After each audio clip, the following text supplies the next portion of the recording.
Berlatar di Korea Selatan, kisah akan berfokus pada seorang pilot angkatan udara bernama Tailin. Ia tengah melatih juniornya untuk melakukan manuver sambil tafakur binikmat atas pemandangan yang Tuhan ciptakan untuk mereka.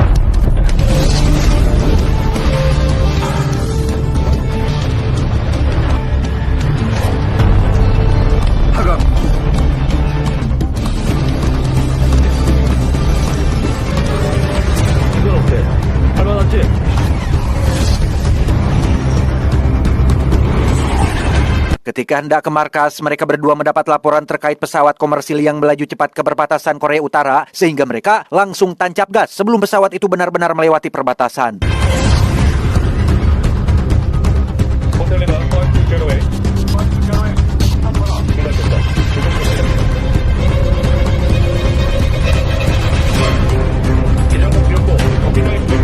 Peringatan demi peringatan yang tak digubris oleh pilot pesawat itu pun membuat Tailin keheranan, sehingga ia langsung mendekat dan menyadari jika pesawat itu tengah dibajak.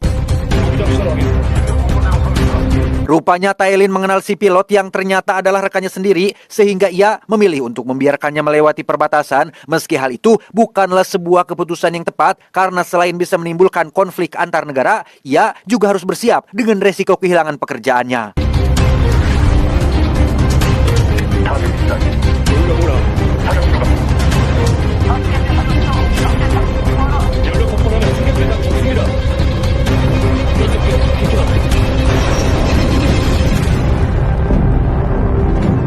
Akibat dari keputusan sepihaknya, Tailin pun langsung dipecat, bahkan ia juga disalahkan atas ditawanya 50 penumpang pesawat oleh Korea Utara. Setiap alasan yang dikeluarkan tak sedikit pun membuatnya mendapatkan pengampunan karena para petinggi hanya mementingkan diri sendiri meski harus mengorbankan anak buahnya. 민수가 어떤 사람인지 청와대가 알아? 그 새끼 진짜 말도 그렇게 안 된대. Setelah dipecat, itulah Tailin langsung pulang kampung dan hidup sederhana bersama keluarga kecilnya. Ia sesekali mengunjungi perbatasan untuk melihat para penumpang pesawat yang dipulangkan dari Korea Utara ke Korea Selatan.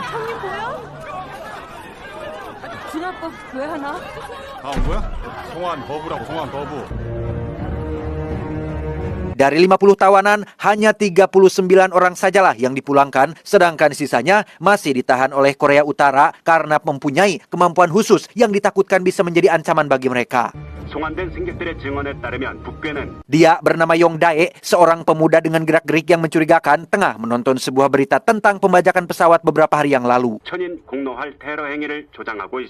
Setiap informasi dicernanya dengan sangat baik, apalagi setelah mendengar jika si pembajak itu menerima hadiah sebesar $2 juta atas pembajakan yang dilakukannya.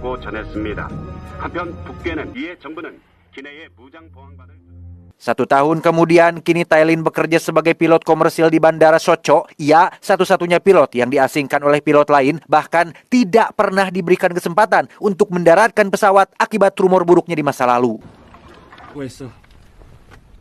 Dia bernama Gosik, pilot utama yang akan menemani Tailin di setiap penerbangannya. Gosik menanyakan apakah Tailin pernah mendaratkan pesawat selama ia bekerja di sini. Tailin menjawab jika rumor buruk tentang dirinya membuat semua pilot utama tak memperbolehkan ia mendaratkan pesawat, meski hanya satu kali saja.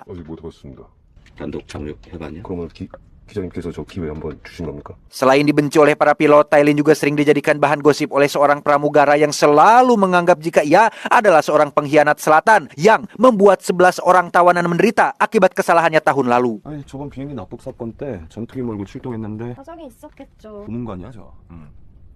Sebelum melakukan penerbangan, Gosik yang sangat penasaran pun menanyakan tentang apa yang sebenarnya terjadi, serta alasan kenapa ia tidak menembak pesawat itu sebelum melewati perbatasan. 본능이야. 사람 살리는 본능. 결과론이지 뭐. Pada masa itu, kursi pesawat tidak diatur dengan nomor, melainkan siapa saja yang bisa berlari lebih cepat, maka ialah yang akan mendapatkan tempat duduk paling nyaman.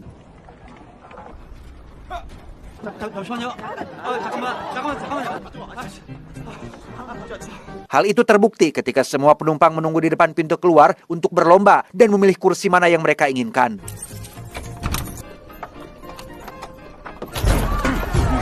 Layaknya di kendaraan umum, para penumpang itu kerap kali berselisih memperebutkan tempat duduk mereka, sehingga membuat pramugari yang bernama Oksun sangat sibuk dalam mengurusi masalah tersebut. 신발은 신으셔도 됩니다. 신발. 랩셋. 랩셋. Seorang ibu yang membawa ayam peliharaannya membuat penumpang lain merasa tak nyaman, apalagi seorang pejabat terhormat yang merasa jika dirinya lebih tinggi dari siapapun meminta Oksun untuk mengeluarkan ayam itu, bahkan kalau bisa sekalian dengan pemiliknya. 동물은 다 한대요. 아셨죠? 그러니까 Masalah yang tidak bisa diselesaikan oleh pramugari membuat Tailin harus keluar untuk membantunya. Ia memberikan jalan tengah agar mereka bisa segera melakukan penerbangan. 서울 가셔야죠. 입장 부탁드리겠습니다. 관관님, 제가 책임지고요. 출발 준비시켰습니다. Penerbangan itu dilakukan pada tanggal 23 Januari tahun 1971. Para penumpang dengan berbagai macam kondisi membuat kabin tampak ramai, terkecuali Yongdae yang juga ikut dalam penerbangan tersebut. Entah ia merasa gugup karena ini merupakan penerbangan pertamanya, tapi yang pasti ia memilih untuk tetap diam dengan raut wajah yang terlihat sangat gelisah.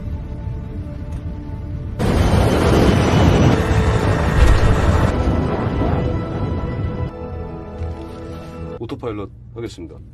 Dengan gerak-gerik yang mencurigakan, Yongdae mengeluarkan beberapa kaleng yang sedari tadi ia pegang sambil berkata jika ia akan pulang terlambat untuk menemui ibunya. Rupanya kaleng itu merupakan sebuah bom, di mana ia langsung meledakkannya di dua arah yang membuat pesawat itu menjadi oleng.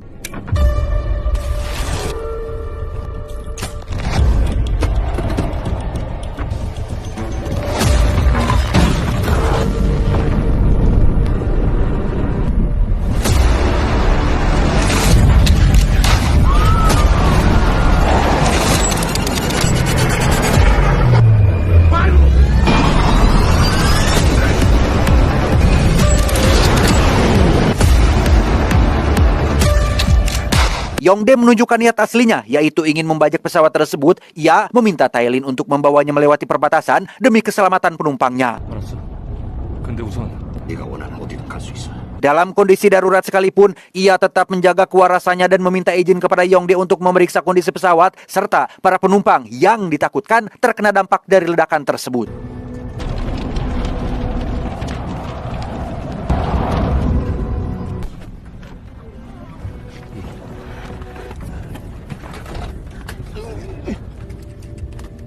Ketika ditinggal oleh Tailin, Go-sik menanyakan tentang apa motif Yongdae yang sebenarnya, apakah ini berkaitan dengan politik atau uang, di mana Yongdae menjawab jika ia tidak mengerti tentang politik sehingga dapat disimpulkan jika ini semua hanyalah tentang uang. 사상 같은 거 모른다니. Setelah kabin kembali aman, Yongdae membuat keributan untuk yang kedua kalinya dengan mendeklarasikan dirinya sebagai pembajak dan akan membawa mereka semua ke Korea Utara. 지금부터 이 비행기 이북 간다.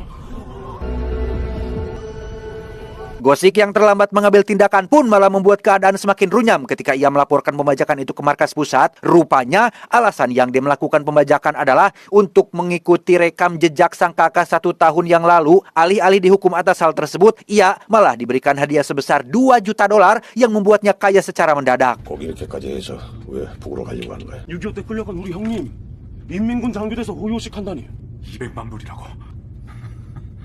Salah satu penumpang yang merupakan seorang polisi pun mencoba untuk melakukan perlawanan. Ia mengajak semua penumpang, terutama yang laki-laki, untuk ikut membantunya karena jika bersama-sama, maka mereka akan dengan mudah mengalahkannya. Di antara semua laki-laki, hanya satu orang sajalah yang bersedia membantunya. Mereka berencana untuk menangkap Yongdae ketika ia sedang berada di posisi lengah. 제발 내려가자고요 참말이가 Melihat pramugara yang baru sadar dari pingsannya, Yongdae langsung meminta penumpang lain untuk mengikatnya karena ia tahu jika orang itu akan sangat merepotkan jika dibiarkan bebas.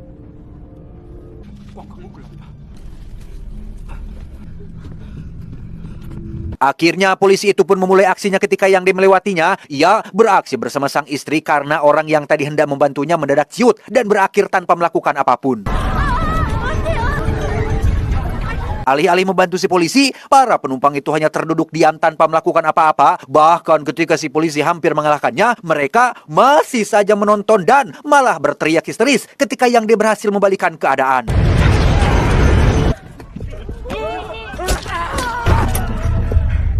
Tailin akhirnya mendatangi TKP untuk meminta maaf atas apa yang baru saja terjadi kepada Yongdae. Ia memohon agar tak menyakiti para penumpang karena sebentar lagi mereka akan memasuki perbatasan. 슬기들은 다치게 하지 마, 제발 부탁이야. 아, 예. 그만하자. 가라니.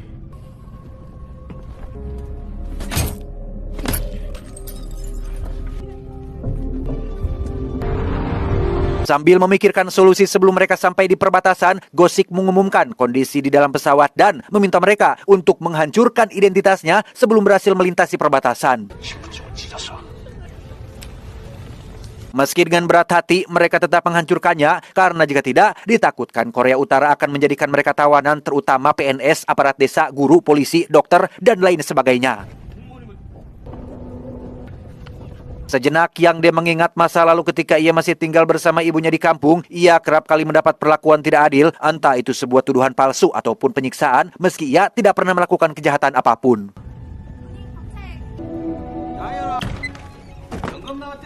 Suatu hari, polisi mendatangi kediamannya untuk memeriksa sesuatu. Mereka dengan sengaja memfitnah Yang Dae dengan menuduhnya sebagai seorang komunis. Selain mendapatkan penindasan, ia juga harus dipenjara untuk waktu yang cukup lama, meninggalkan ibunya yang saat itu sedang sakit parah.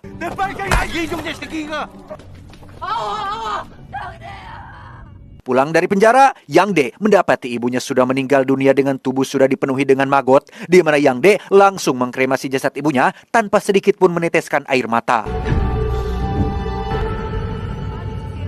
Setelah tadi merusak kilometer, Tailin beralasan jika mereka telah kehabisan bahan bakar, di mana Yang Dae langsung melampiaskan kekesalannya pada Gosik atau si kapten yang membuatnya tidak bisa melihat akibat getih yang sudah mengalir deras memasuki matanya. Tailin memanfaatkan ketidaktahuan Yang Dae dengan menurunkan pesawat di pesisir pantai. Ia beralasan jika mereka sudah berada di perbatasan dan Yang Dae sudah mendapatkan apa yang ia inginkan.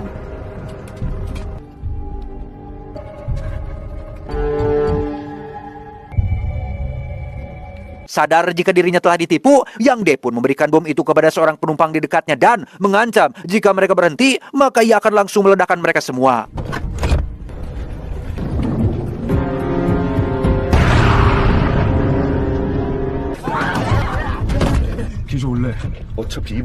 Pada akhirnya, mereka kembali mengudara dan melanjutkan kembali perjalanan menuju perbatasan Korea Utara.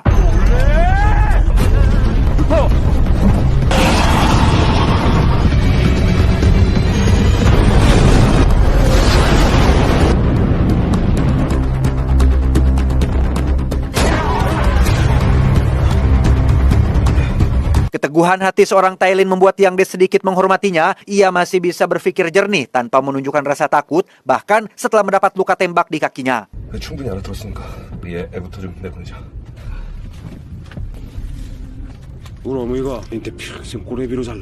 Yang Dae sempat berpikir untuk mengajak Tailin pindah ke Korea Utara, di mana mereka akan lebih dihormati di tempat itu, tak seperti di Korea Selatan yang penuh dengan diskriminasi dan pembulian terhadap kaum komunis seperti dirinya.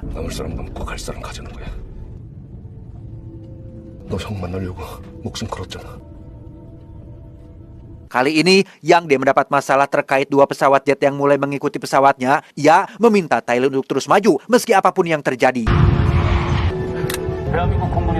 Salah satu dari dua pilot pesawat itu rupanya adalah junior Tailin sendiri. Namun karena keberadaan Yang Dae yang tak kunjung menjauhi kokpit pun membuat Tailin tak bisa berkomunikasi, di mana si junior yang tak mengetahui situasi pun langsung melakukan terbang peringatan agar seniornya bersedia untuk mendaratkan pesawat.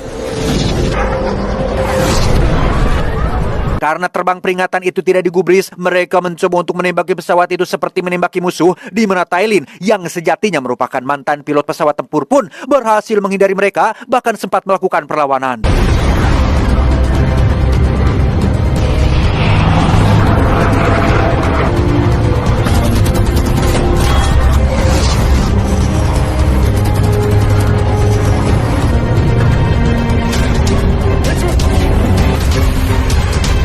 Ketika hendak mendaratkan pesawatnya atas perintah si junior, Yang Dae masih saja tetap kekeh untuk membawa mereka melewati perbatasan. Bahkan jika mereka tertembak, misil pun ia tak peduli dan malah berbahagia karena kematiannya akan ditemani oleh orang banyak.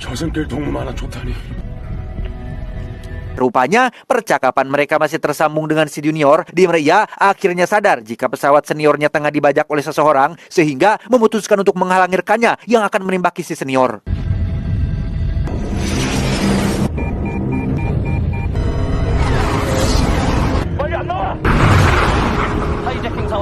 5 mil sebelum memasuki perbatasan, pesawat Korea Utara juga mulai berdatangan untuk menyambut kedatangan tamu yang tak diundang, serta rekan si junior yang sudah habis kesabaran langsung berpindah posisi supaya ia bisa melakukan tembakan.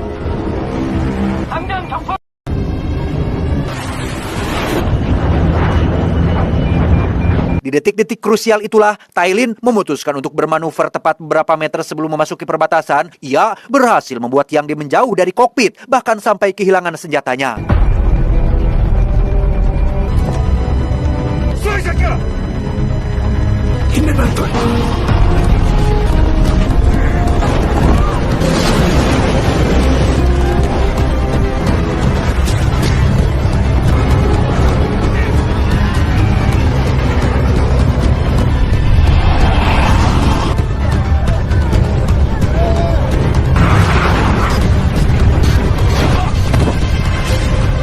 Di saat mereka sudah mengudara dengan normal itulah, Tailin menitipkan kendali kepada si kapten dan berjanji akan mendaratkan pesawat karena saat ini ia harus pergi untuk menyelesaikan sesuatu dan...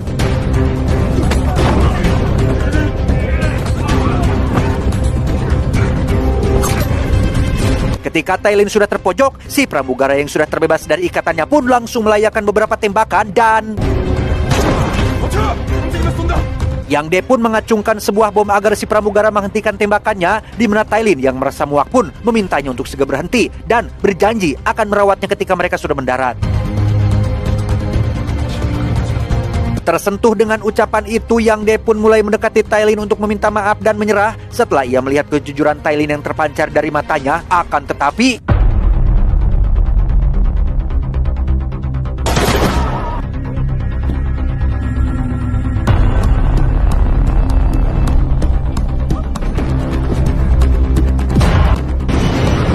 Atas penyelamatannya itu, Tailin pun terluka parah bahkan sampai kehilangan satu tangannya, yang meski begitu, ia masih tetap menjalankan tugasnya sebagai pilot meskipun beberapa kali sempat hilang kesadaran. Roda pesawat yang tidak bisa diturunkan pun membuat semua penumpang bahu-membahu untuk menurunkannya, di mana aksi heroik yang dilakukan Tailin membuat semua orang merasa tersentuh, sampai-sampai mereka terus meneteskan air mata ketika Tailin meminta maaf karena tak bisa mengantarkan mereka ke tempat tujuan. 목적지까지 모셔다 드리지 못해.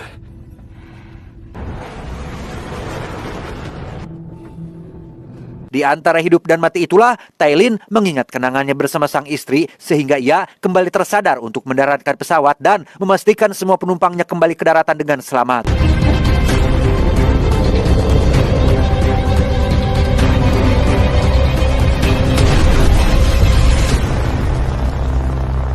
Tugasnya sebagai pilot pun berakhir ketika mendaratkan pesawat dengan selamat. Tailin meninggal dunia setelah mengetahui jika para penumpang sudah berhasil dievakuasi.